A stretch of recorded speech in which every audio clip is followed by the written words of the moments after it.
pris le dessus sur Chiang Kai-shek. Ce dernier se réfugie à l'île de Formose, actuelle Taïwan. C'est pourquoi dans cette salle, j'étais en train de faire un tour, M. Diouf PC, c'est le prof qui escalade les murs là, et qui s'est nouvelisé, qui ne va plus aller à Kaolack. M. Diouf, il taquine, mais il est très fort. Il y avait à l'époque le coup de téléphone de la présidente taïwanaise. Et il me demandait à quoi sert l'histoire. C'est une manière de taquiner. À quoi servent l'histoire et la géographie.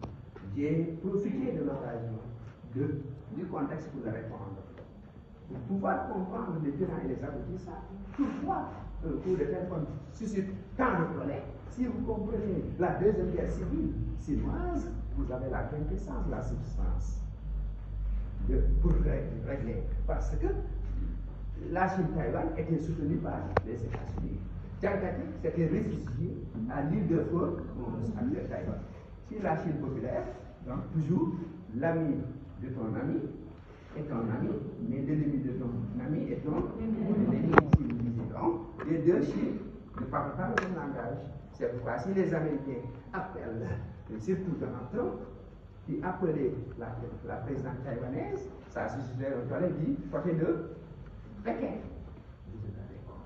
Donc finalement, il y a eu la partition. Si vous regardez bien, donc, le dénominateur commun, comme la première crise de Berlin, c'est la division de la Chine, avec la Chine Taïwan, la Chine et la République populaire de Chine, avec Mao Zedong, le 1er octobre 1949.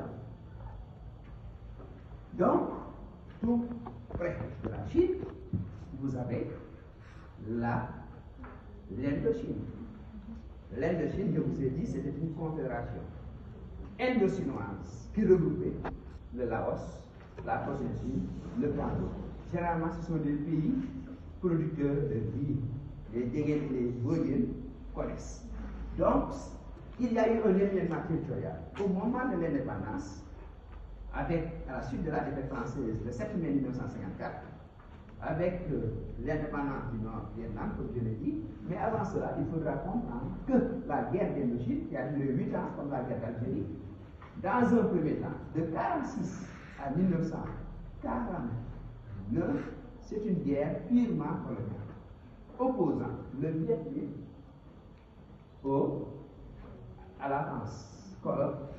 Mais à partir de 1949, surtout avec la victoire communiste en Chine, pour arrêter l'avancée communiste dans le monde, les Américains vont remettre en cause leur anticolonialisme. C'est pourquoi on vous demandait il y a 2 ans de cela l'ambiguïté, le caractère paradoxal de la posture américaine par rapport à la colonisation.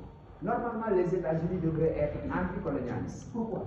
Parce que les États-Unis ont subi le même sort que les colonies, étant 13 ex-colonies britanniques ayant obtenu leur indépendance.